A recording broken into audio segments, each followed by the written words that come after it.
it shouldn't be, not from the point of view of the men or women. What's important is really the subject. And so, for example, if we're talking about physics or chemistry or subjects which are dealing with things, it really doesn't matter whether it's a man or a woman doing that subject. It's irrelevant. It's not going to affect the outcome because the outcome is about objects which are unaffected by the person. But if you're talking about, for example, psychology, if you're a psychologist and you're trying to understand why 4 times as many men commit suicide than women, actually it might help to be a man.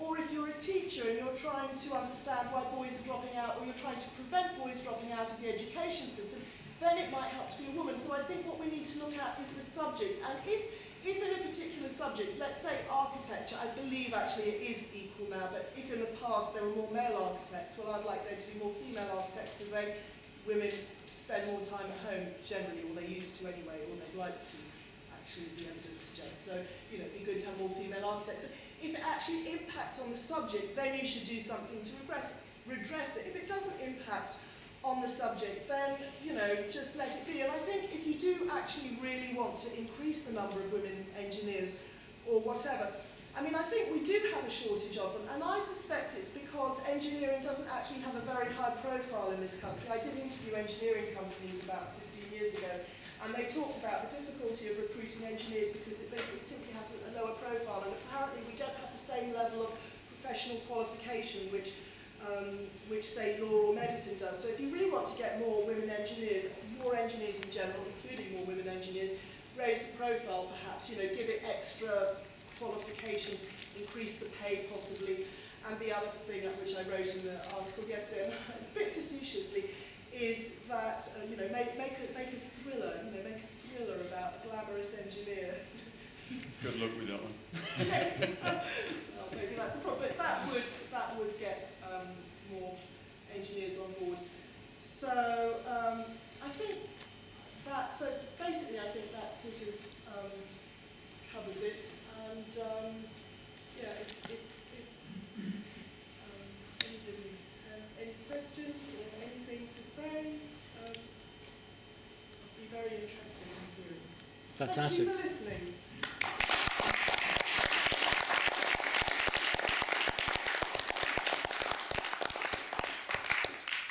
Thanks very much, Belinda, for that. That was really, I think, extremely thought-provoking. I thought I knew a bit about this subject, but I've learned quite a bit tonight.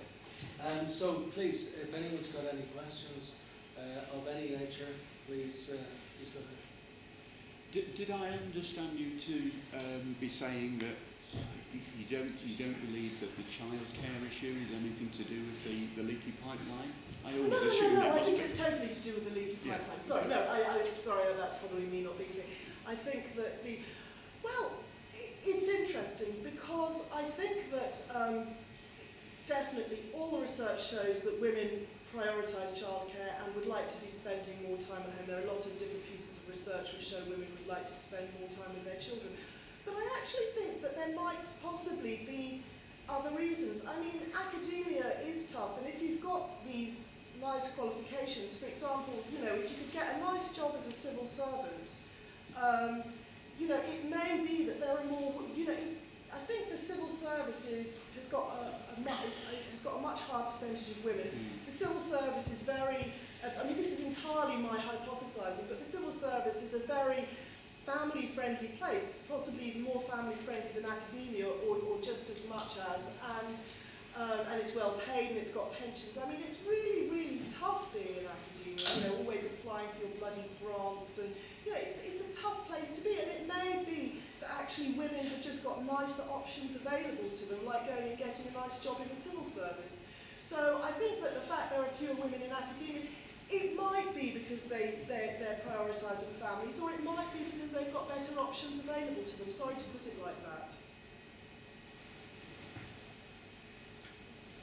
Yeah?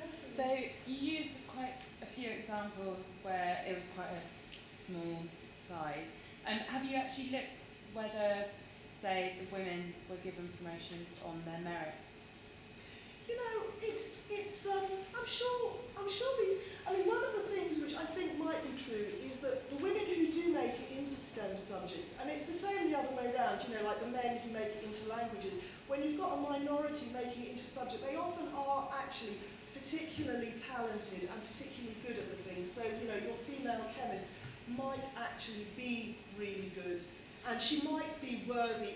You know, I'm not saying that they're not worthy of promotion, just that it looks like they're promoted a lot more quickly than they need to be. I'm not saying they don't have merit, just that they are given, it's happening a lot more quickly for them possibly. And I think what's kind of important is that, you know, there are much fewer women at the top, but this is because the women aren't there to be chosen from. The pool isn't there, so it's not actual discrimination that's happening. It's a choice which women are making to leave academia. The fact that there are fewer of them there is completely a result of their own choices. But you see, when the men aren't getting, when the women are being promoted, that's from a pool where there'll be a lot of men. And so it's really a very different thing from how it worked the other way round. So that could create resentment. And I just, you know, I'd love it if there were some male academics here. You know, I don't know, because as I say, I'm not in academia, and you know, I just don't know what they'd say, but I really think it's worth looking at. So do you think, are you trying to say, so it may be that the calibre of the women coming up who have got through all of that, you know, different obstacles, it might be that that's the reason why, and that's the reason why they are in a higher calibre? Yeah. Or maybe it would just, because it is such a small sample size, maybe you actually have to look in at it in a bit more detail. We can't really just generalise. I mean, what it would be interesting, you know, like, so every university has got all these Athena Swan application forms. I downloaded them for UCL. I didn't have much time, I just looked at 6 of them. If somebody wanted to go through each application form and do some statistical analysis of the rate of promotion, the rate of interview, the rate of job application for the different genders for each thing and put it all together, then you could establish, is this happening at a rate which would be not explainable by probability. Reading this stuff, I really thought, I mean, the way they really have to prove, you know, and they will go out of their ways to find women. I mean, for me, it's a pretty foregone conclusion that women are being unfairly promoted. And I think it's a real shame, because in the past, you know, I would have just thought, wow, to any woman in any senior position, you know, and it's like, and these days I just find it really awful, because I would never have been, you know, I don't think I suffer from unconscious bias. I admire people from what they achieve, but I've got this terrible little thing in my head now that, you know, see a woman in a senior position, and I'm like wondering, what helped her? Do you know what I mean? It's like, has she got there on merit? And I think that all this stuff is actually calling that into question, unfortunately, sadly.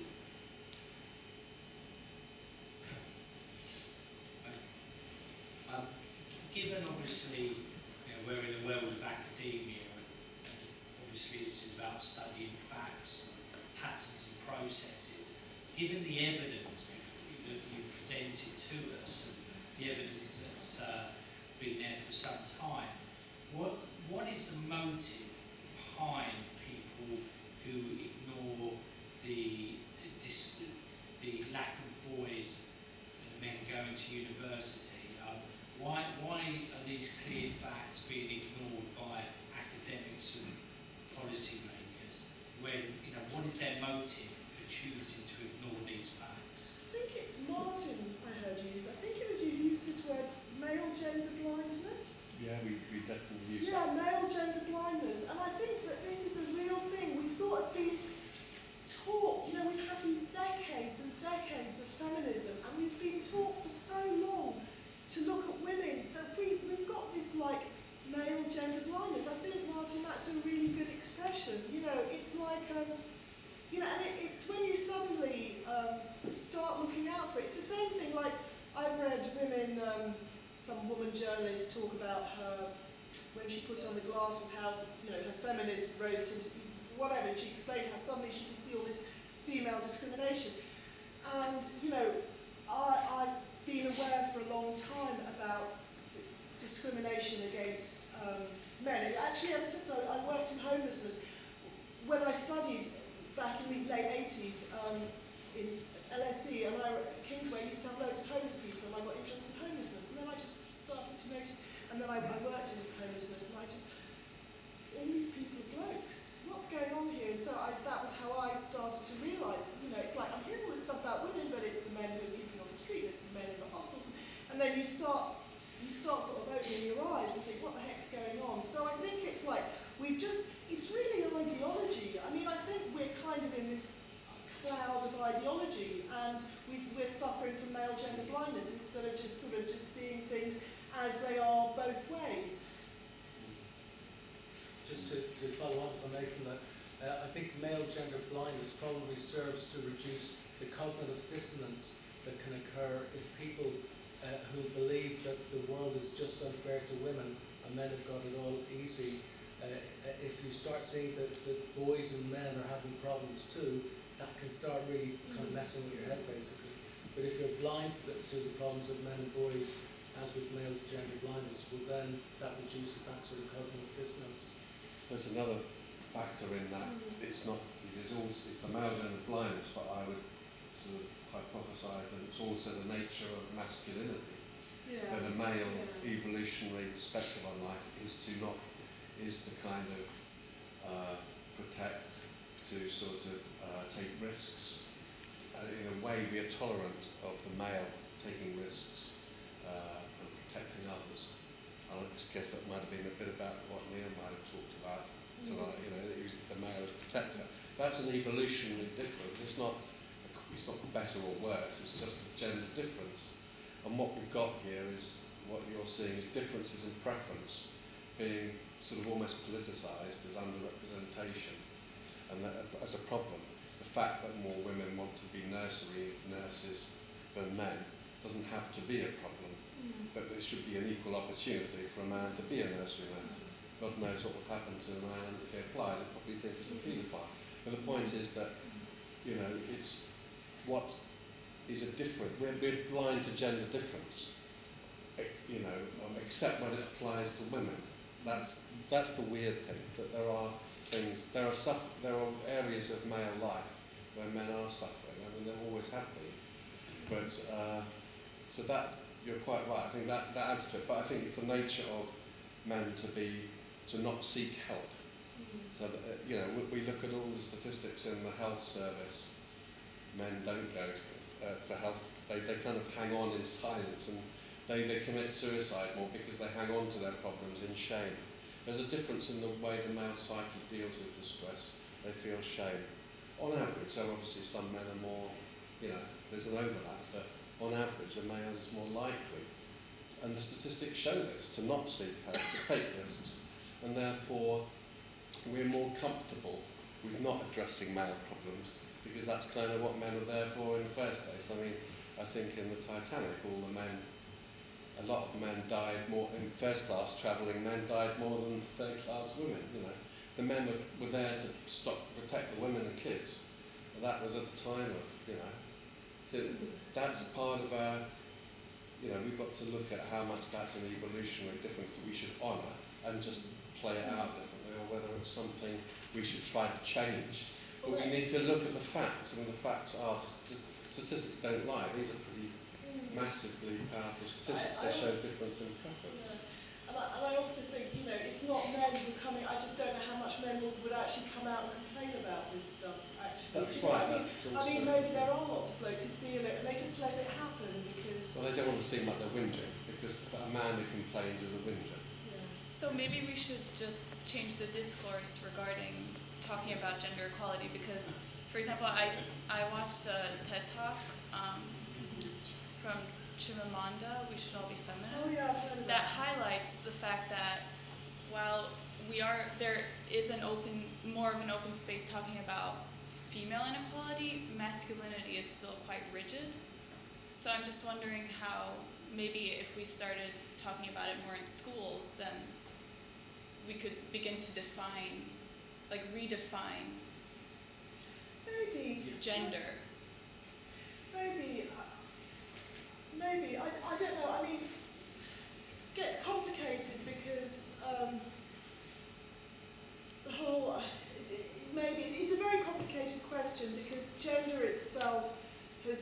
constructed in a way which has tried to deny that there are differences between men and women because it's convenient to do so. So the word gender in itself, I mean, there is actually, are you the anthropologist? Are you an anthropologist? No, somebody, John said someone was an anthropologist. You're the anthropologist. So, I mean, I studied anthropology a long time ago, and it was actually studying that. I also got, because actually gender differences they do have biological roots. There are, and these play out in different ways, and there's a tendency to just assume that gender is just socially constructed, and actually maybe what we need to do is just, acknowledge that we have differences. I mean, there's a real denial about how different it makes us as women, the fact that we have children. We just try to say, well, men have children, we have children, so why should we be affected by it more than men are?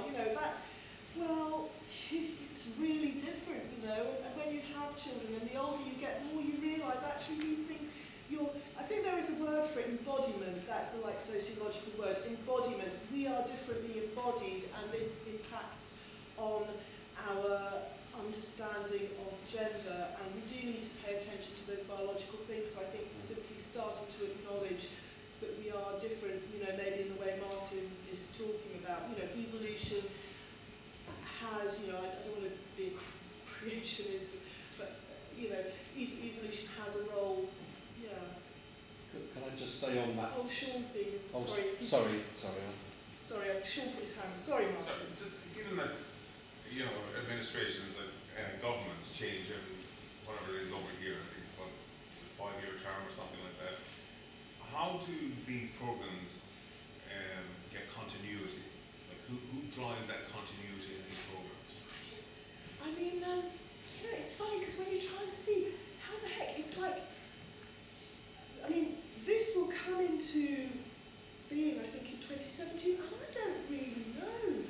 And I don't really know even how this whole thing gets a go-ahead, because it's like this massive change, and you find the root of it was this letter that Sally Davis wrote to someone saying, oh, I don't like these medical schools, they're really sexist or something, and we're not going to give funding anymore to people unless they've got this. And it's like, how someone's got the clout to just throw this through all the universities, and, I don't know, Given that you have different types of political parties, you have...